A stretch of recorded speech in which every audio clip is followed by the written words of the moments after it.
नमस्कार दोस्तों, मैं हूं जयवीर और आप देख रहे हैं हिंद शेफ का यूट्यूब चैनल।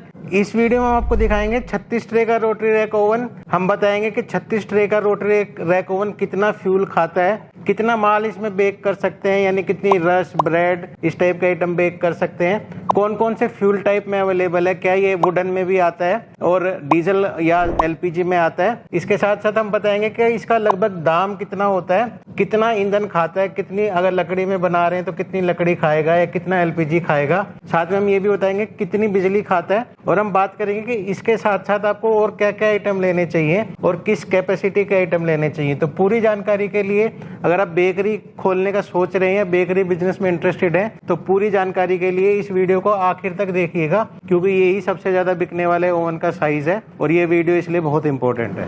तो दोस्तों, सबसे पहले हम आपको बता देते हैं कि रोटरी रैक ओवन आखिर होता क्या है। तो रोटरी रैक ओवन एक कन्वेक्शन यानी गर्म हवा से चलने वाला ओवन होता है। इसके अंदर गर्म हवा को तेजी से घुमाया जाता है और ट्रॉली इसको रैक को भी घुमाया जाता है, यानी ओवन के अंदर जो ट्रॉली होती है उसको भी घुमाया जाता है, ताकि मेरी जो हवा है वो चारों तरफ अच्छे से लग सके, क्योंकि बड़े एरिया में हवा बहुत यूनिफॉर्मली नहीं घूम पाती है, इसलिए मेरे को ट्रॉली को भी घुमाना पड़ता है। तो ये इसीलिए इस ओवन को रोटरी रैक ओवन यानी रोटरी ट्रॉली ओवन बोला जाता है। तो दोस्तों, पहले आपको थोड़ा सा समझा देते हैं कि ओवन 36 ट्रे का कैसे होता है, इसको किस तरह से 36 ट्रे का बोला जाता है। इस मामले में कुछ लोगों को थोड़ी सी कंफ्यूजन होती है, तो हम पहले वो क्लैरिफाई कर देते हैं कि ये ओवन 36 ट्रे का कैसे होता है। तो दोस्तों, ये जो आप ट्रॉली देख रहे हैं ये इस ओवन की ट्रॉली है, यानी इस ओवन के अंदर जाती है और ये इस ओवन की स्टैंडर्ड साइज की ट्रॉली है, जिसको हम बिस्किट या रस की सुखाई की ट्रॉली बोलते हैं। और इस ट्रॉली में हम लगभग 3 इंच का गैप देते हैं, लगभग 3 इंच का, क्या एग्जैक्टली 3 इंच का गैप देते हैं। और इसमें आप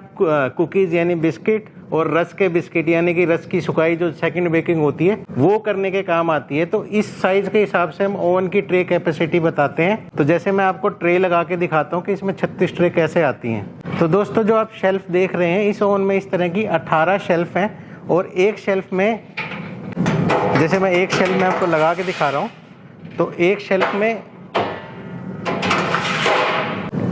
में 2 ट्रे आती हैं। तो इस तरह से ये ओवन 36 ट्रे का है, यानी अगर मैं 3 इंची के गैप पे माल लगाऊं तो ये ओवन 36 ट्रे का है। तो दोस्तों, इस तरह से हम बात करें तो इस एक ट्रे में अलग अलग टाइप के आइटम 250 ग्राम से लेके आधा किलो तक आते हैं। कुकीज थोड़ी कम आती है, रस का माल ज्यादा आता है। तो हम इससे कैलकुलेशन कर सकते हैं कि ये ओवन एक दिन में माल कितना पकाएगा। तो हम अगर कुकीज की बात करें और अच्छे से कैलकुलेशन करें तो 8 घंटे में ये वाला ओवन लगभग 250 किलो से ज्यादा कुकीज बेक कर सकता है। वहीं अगर हम रस की बात करें तो रस की जो टोटल प्रोसेस होती है, जैसे रस में पहले ब्रेड बनती है, उसके बाद मेरी रस की कटाई होके फिर रस का बिस्किट सूखता है, यानी रस की दोबारा सुखाई होती है। तो दोनों प्रोसेस मिला के भी ये ओवन लगभग 200 पौने 200 किलो रस एक दिन में पका सकता है। वहीं अगर हम ब्रेड की बात करें, क्योंकि ब्रेड जल्दी पक जाती है और उसको दोबारा भी नहीं पकाना पड़ता है, तो ब्रेड के केस में ये वाले ओवन की कैपेसिटी 500 किलो तक हो सकती है। हालांकि वो हमारे ब्रेड के साइज पे डिपेंड करता है कि मेरे ओवन में वो कितने अच्छे से वो वाला साइज पैक हो पाता है बेक करने के टाइम पे। तो जैसे मैं आपको दिखा देता हूँ, तो ये जो हमने आपको पहली ट्रॉली दिखाई जो 36 ट्रे की ट्रॉली थी, वो मेरी सुखाई की या बिस्किट पकाने की ट्रॉली थी। ब्रेड की ट्रॉली में, क्योंकि ब्रेड मोटी होती है, हमें गैप ज्यादा देना पड़ता है। हम ब्रेड की ट्रॉली में 6 से 8 इंच का गैप देते हैं, ब्रेड के साइज पे जो डिपेंड करता है। तो ब्रेड की कैपेसिटी समझाने के लिए हम एक ब्रेड की ट्रॉली लेंगे और उसमें हम आपको ब्रेड स्टफ करके दिखाएंगे कि उसमें कितने ब्रेड के लोफ एक बार में पकेंगे। तो दोस्तों, ये हमने ब्रेड की ट्रॉली ले ली है और ये एक ब्रेड का सांचा है जो कि 400 ग्राम की ब्रेड है, जिसका साइज 4 बाई 4 बाई पौने 8 है। अलग अलग साइज की ब्रेड होती हैं, हमने एक स्टैंडर्ड सा साइज लिया है जो इस वाले ओवन की कैपेसिटी के हिसाब से ऑप्टिमल है। हमने जो 2 मोल्ड के बीच में ज्यादा गैप नहीं रखा है, कुछ लोग ज्यादा गैप रखवाते हैं, उसमें बेकिंग कैपेसिटी टाइम बेसिस पे कम हो जाती है। तो हम देखते हैं कि इस वाले ओवन में ऐसे कितने सांचे आएंगे और कितने ग्राम ब्रेड एक बार में बेक होगी। तो इस ओवन में, इस वाली ट्रॉली में 1 2 3 4 5 6 7 8 9 शेल्फ हैं और एक शेल्फ में हम अंदाजा लगाते हैं कि कितने सांचे आएंगे। तो दोस्तों, ये वाली मेरी जो लंबाई है वो 27 इंच है और ये मेरा 8 इंच है। तो इस तरह के 3 सांचे एक शेल्फ में आएंगे। 9 मेरी शेल्फ है, तो 9 3 27 इस तरह के सांचे आएंगे और एक सांचे में 4 ब्रेड एक साथ पक रही है, तो 27 गुना 4 तो ये हो गया 108, यानी 108 ब्रेड के पैकेट 400 ग्राम के इस पर्टिकुलर साइज के इस ओवन में एक बार में बेक हो सकते हैं, जो कि बेकिंग टाइम होता है लगभग 35 से 40 मिनट। तो हम मोटा मोटा कह सकते हैं कि 1 घंटे में आप 108 400 ग्राम के पैकेट इस ओवन में निकाल सकते हैं। हालांकि ये कैपेसिटी कम या ज्यादा हो सकती है, कुछ लोग ब्रेड का साइज अलग रखते हैं, तो वो इस ओवन में हो सकता है अच्छे से पैक ना हो पाए, तो कैपेसिटी कम आए, या कुछ केसेस में कैपेसिटी इससे ज्यादा भी आ सकती है। तो अगर हम 108 को 400 से गुना करेंगे तो लगभग 44 किलो ब्रेड 1 घंटे से कम टाइम में इस ओवन में बेक हो सकती है।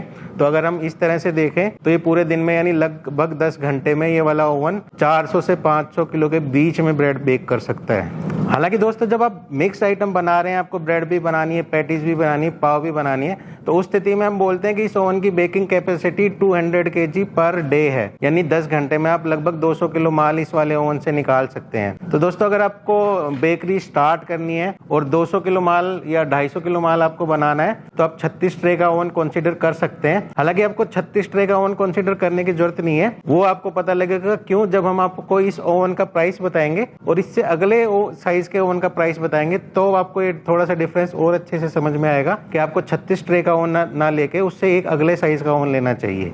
तो दोस्तों प्राइस की बात करने से पहले हम बात कर लेते हैं कि ओवन कौन कौन से फ्यूल टाइप में आता है, तभी आप समझ पाएंगे कि किस फ्यूल टाइप का क्या प्राइस है। तो दोस्तों जो 36 ट्रे का ओवन होता है वो आप मेन तौर पे 3 फ्यूल में बनवा सकते हैं। एक जो अपना डीजल हो गया, डीजल के साथ एलडीओ भी चलता है या केरोसिन भी चलता है, तो एक फ्यूल टाइप ये हो गया। दूसरा फ्यूल टाइप मेरा एलपीजी हो गया, ये जो पाइपलाइन से आजकल फैक्ट्रियों में या घरों में गैस आ रही है, उस गैस से भी चला सकते हैं। तो दूसरा मेरा फ्यूल टाइप गैस हो गया या एलपीजी हो गया। और जो मेरा तीसरा फ्यूल टाइप है वो फुल्ली इलेक्ट्रिक, यानी हम बिजली भी जो हीट है वो भी हम इलेक्ट्रिसिटी से कर सकते हैं 36 ट्रे के ओवन तक, मतलब इस साइज तक। हालांकि अगर आप सोच रहे हैं कि इस ओवन को आप वुडन में बनवा लें तो उस हिसाब से ये वाला साइज बहुत कम है। हालांकि अगर आपकी रिक्वायरमेंट हो कि ये वाला ओवन वुडन में चाहिए, हम आपको रिकमेंड तो नहीं करेंगे, लेकिन ये वाला ओवन वुडन में बनाया जा सकता है। इसी के साथ अगर हम बात करेंगे कि अगर आप इस ओवन को वुडन पैलेट में बनवाना चाहे तो उस हिसाब से इस ओवन का साइज बहुत छोटा है, क्योंकि जो वुडन पैलेट के बर्नर होते हैं वो बहुत ज्यादा हीट जनरेट करते हैं, उनकी कैलोरी जो हीट आउटपुट है, जो उनकी कैलोरिक आउटपुट है वो बहुत ज्यादा होती है। तो इस ओवन के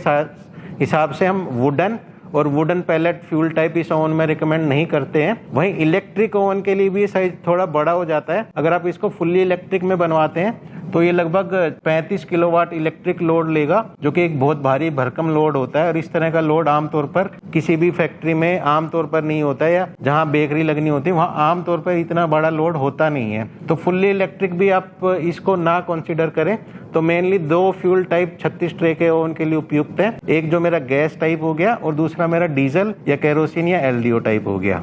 तो दोस्तों अब हम कर लेते हैं इस ओवन की कीमत की बात। तो अलग अलग फ्यूल टाइप में इस ओवन की कीमत अलग अलग होती है। हालांकि इस ओवन की जो शुरुआती कीमत होती है वो 2,70,000 से स्टार्ट होती है, और अगर आप वुडन में बनवाते तो इस ओवन की कीमत लगभग 3 लाख तक जाती है। वहीं हम बात कर लेते हैं कि अगर आप इससे एक साइज बड़ा ओवन लेते हैं, जैसे 36 से जो नेक्स्ट साइज होता है जो हम बनाते हैं वो 42 या 44 ट्रे का होता है, 44 ट्रे का होता है। और इस ओवन में और उस ओवन के दाम में मात्र 10,000 का डिफरेंस होता है। आप बोलेंगे कि इतना बड़ा ओवन, यानी इससे इतने % ज्यादा बड़ा ओवन हो गया और प्राइस में सिर्फ 10,000 का डिफरेंस। तो उसका रीजन क्या है कि ओवन सेम होता है, उसका मोटर बर्नर सब कुछ सेम होता है, सिर्फ उसकी दीवारें ऊंची करके, जैसे हम आपको शुरू में ट्रॉली दिखा रहे थे, तो हम सिर्फ ट्रॉली की हाइट और ओवन की हाइट बढ़ाते हैं, और जिससे हमारी सिर्फ दीवारों का खर्चा बढ़ता है। इस वजह से जो 36 ट्रे का ओवन है और जो 44 ट्रे के ओवन है उसमें थोड़ा सा ही डिफरेंस होता है। और 44 ट्रे से ज्यादा ऊंचा ओवन बनता नहीं है। उसका कारण क्या है, अगर हम 44 ट्रे से ओवन बड़ा बनाएंगे, मतलब 2 शेल्फ की ट्रे में, तो ओवन जो मेरी ट्रॉली की हाइट है वो बहुत ज्यादा हो जाएगी और किसी भी वर्कर के लिए अपना ट्रे लगाना संभव नहीं रहेगा। तो इसी वजह से जो मेरा ओवन का साइज होता है, जो 2 शेल्फ का जो मेरा ओवन होता है वो हम लास्ट 44 ट्रे तक ही बनाते हैं। तो दोस्तों अगर आप 36 ट्रे का ओवन कंसीडर ना करके 44 ट्रे का ओवन कंसीडर करें तो आपका बजट में कोई खास फर्क नहीं आने वाला है। हालांकि अगर आप इस ओवन को ऐसी जगह लगा रहे हैं जहाँ पे हाइट कम है, यानी आप किसी फ्लोर सेकंड फ्लोर पे लगा रहे हैं और फ्लोर की हाइट ही कम है, तो आप इस वाले ओवन का चुनाव कर सकते हैं। अगर कोई ऐसी परिस्थिति नहीं है तो हम आपको रिकमेंड करेंगे कि आप 10,000 रुपए एक्स्ट्रा खर्च करके 44 ट्रे का ओवन लें। तो दोस्तों अब बात कर लेते हैं इस ओवन के साथ साथ आपको और कौन कौन से आइटम लेने पड़ेंगे और कितनी कैपेसिटी के लेने पड़ेंगे। तो दोस्तों अगर आप खमीर का काम कर रहे हैं, ब्रेड पाव इस टाइप का आइटम बना रहे हैं या रस बना रहे हैं, तो आपको एक स्पाइरल मिक्सर इस ओवन के साथ लेना चाहिए। और इस ओवन के साथ 30 केजी ड्राई डो यानी 30 किलो सूखी मैदा का स्पाइरल मिक्सर लेना इस ओवन के लिए उपयुक्त होता है। तो इस ओवन के साथ आपको 30 किलो का स्पाइरल मिक्सर चाहिए। वहीं अगर आप केक टाइप के आइटम बना रहे हैं जिसमें बैटर या क्रीम को बनाने की आवश्यकता होती है, तो उसमें आप 40 लीटर का प्लानेटरी मिक्सर या 30 लीटर का प्लानेटरी मिक्सर इस ओवन के साथ कंसीडर कर सकते हैं। और अब हो गई स्लाइसर की बात। तो अगर आप ब्रेड और रस बना रहे हैं तो आपको दोनों के लिए अलग अलग स्लाइसर की रिक्वायरमेंट होती है, या आप डबल स्लाइसर इस ओवन के साथ खरीद सकते हैं। वहीं जो ट्रे मोल्ड होती है वो इस ओवन जो आपको आइटम बनाने उस हिसाब से होती है। हालांकि इस ओवन के साथ लगभग आपको 40 से 50 हजार के कम से कम ट्रे मोल्ड चाहिए ही होते हैं। तो दोस्तों ये मोटे मोटे बात हो गई कि इस ओवन के साथ आपको क्या इक्विपमेंट लेने पड़ेंगे। इसके अलावा आपकी बेकरी में कूलिंग के लिए रैक्स और अपनी बेकरी बनाने के लिए आपको टेबल्स की भी आवश्यकता होती है, जो आप अपने कहीं से भी बनवा सकते हैं या अपनी सुविधा के अनुसार खुद बना सकते हैं। तो दोस्तों इस वीडियो में हम आपको समझाने की कोशिश करी कि 36 ट्रे का ओवन आपको कब लेना चाहिए। अब हम कर लेते हैं कि अगर पूरा सेटअप आप 36 ट्रे का लगा रहे हैं तो आपको शुरुआती बजट लगभग कितना होना चाहिए। तो अगर हम सारे इक्विपमेंट कंसीडर करें जो इस ओवन के साथ लेने चाहिए और आप मिक्स आइटम बना रहे हैं 4-5 टाइप के, तो आपका बजट लगभग 6 लाख पूरी मशीनरी के लिए चाहिए, जिसमें मेरा ओवन और हर तरह का मिक्सर, ब्रेड स्लाइसर, सांचे लगभग सब आ जाते हैं। तो मोटा मोटा अगर आपका 6 लाख तक का बजट है तो आप 36 ट्रे या 44 ट्रे का ओवन कंसिडर कर सकते हैं। अगर आपके यहाँ हाइट की लिमिटेशन नहीं है, आपकी छत की हाइट 10 फुट या उससे ज्यादा है, तो आप 44 ट्रे का ओवन ही लें। 36 ट्रे का उस केस में रिकमेंडेड नहीं है। तो दोस्तों आशा है इस वीडियो में दी गई जानकारी आपको काम की लगी होगी, आपको अच्छी लगी होगी। अगर आप बेकरी बिजनेस या किसी भी फूड बिजनेस में इंटरेस्टेड है, या शेफ हैं या बेकरी के कारीगर हैं, तो हमारे इस YouTube चैनल को जरूर सब्सक्राइब करिएगा। हम समय समय पे इसी तरह की जानकारी अलग अलग मशीनों के बारे में, अलग अलग सेटअप के बारे में आपको देते रहेंगे। साथ में हम आपको प्राइस का भी आइडिया देंगे, प्रोजेक्ट कॉस्ट का भी आइडिया देंगे और अपने कुछ कस्टमर के यहाँ आपको विजिट भी कराएंगे, ताकि आप अच्छे से समझ सके कि ये बिजनेस कैसे होता है, इसमें कितना मार्जिन आता है, कितनी लागत आती है, तो आप पूरी तरह से समझ पाएंगे। तो आशा है दोस्तों हमारे इस YouTube चैनल को आप जरूर सब्सक्राइब करेंगे, और अगर आप इस वीडियो को लाइक करेंगे तो ये वीडियो बहुत सारे लोगों तक पहुंच पाएगा।